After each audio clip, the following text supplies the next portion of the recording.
തിരഞ്ഞെടുപ്പിൽ സംസ്ഥാനത്ത് എൻ.ഡി.എ സഖ്യം ഉജ്ജ്വല വിജയം നേടുമെന്ന് വയനാട് ലോക്സഭാ മണ്ഡലം എൻ.ഡി.എ സ്ഥാനാർത്ഥി കെ സുരേന്ദ്രൻ. വയനാട് വാർത്താസമ്മേളനത്തിൽ സംസാരിക്കുകയായിരുന്നു അദ്ദേഹം. യു.ഡി.എഫും എൽ.ഡി.എഫും സംസ്ഥാനത്തെ മതന്യൂനപക്ഷങ്ങളെ ഭിന്നിപ്പിക്കാനുള്ള ശ്രമമാണ് നടത്തുന്നത്. എന്നാൽ ഉയർന്നുവരുന്ന രാഷ്ട്രീയ പ്രശ്നങ്ങളിൽ ഇവർ മൗനം പാലിക്കുകയാണെന്നും കെ സുരേന്ദ്രൻ ആരോപിച്ചു. എൽ.ഡി.എഫും യു.ഡി.എഫും അടിച്ചേൽപ്പിക്കുന്ന രീതിയിൽ കേരളത്തിലെ ന്യൂനപക്ഷങ്ങളെ എല്ലാം ഒരു പെട്ടിയിലാക്കാം എന്നുള്ള ധാരണ ഈ തെരഞ്ഞെടുപ്പോട് കൂടി അവസാനിക്കും. ദേശീയ ജനാധിപത്യ സഖ്യം ഈ തെരഞ്ഞെടുപ്പിൽ ഉജ്ജ്വലമായിട്ടുള്ള മുന്നേറ്റം ഉണ്ടാക്കുമെന്നുള്ള കാര്യത്തിൽ സംശയമില്ല.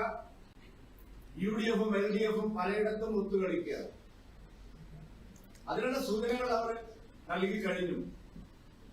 ബി.ജെ.പിക്ക് എൻ.ഡി.എക്ക് വിജയസാധ്യതയുള്ള മണ്ഡലങ്ങളിലെല്ലാം സീക്രട്ട് ഡീലിന് വേണ്ടിയുള്ള പുറംവാതിൽ അഡ്ജസ്റ്റ്മെന്റിന് വേണ്ടിയുള്ള ശ്രമങ്ങളാണ് നടക്കുന്നത്. ബി.ജെ.പിയെ അധികാരത്തിൽ വരാൻ ബി.ജെ.പിയെ ഒരു തരത്തിലും വിജയിപ്പിക്കില്ല എന്നുള്ള നിലപാട് സ്വീകരിക്കാൻ പരസ്പരം യോജിക്കുന്ന സാഹചര്യത്തിലേക്ക് വന്നിരിക്കുകയാണ്. അതിനെ അതിജീവിച്ചുകൊണ്ടായിരിക്കും എൻ.ഡി.എ ഇത്തവണ ഉജ്ജ്വലമായിട്ടുള്ള മുന്നേറ്റം ഉണ്ടാക്കാൻ പോകുന്നത്.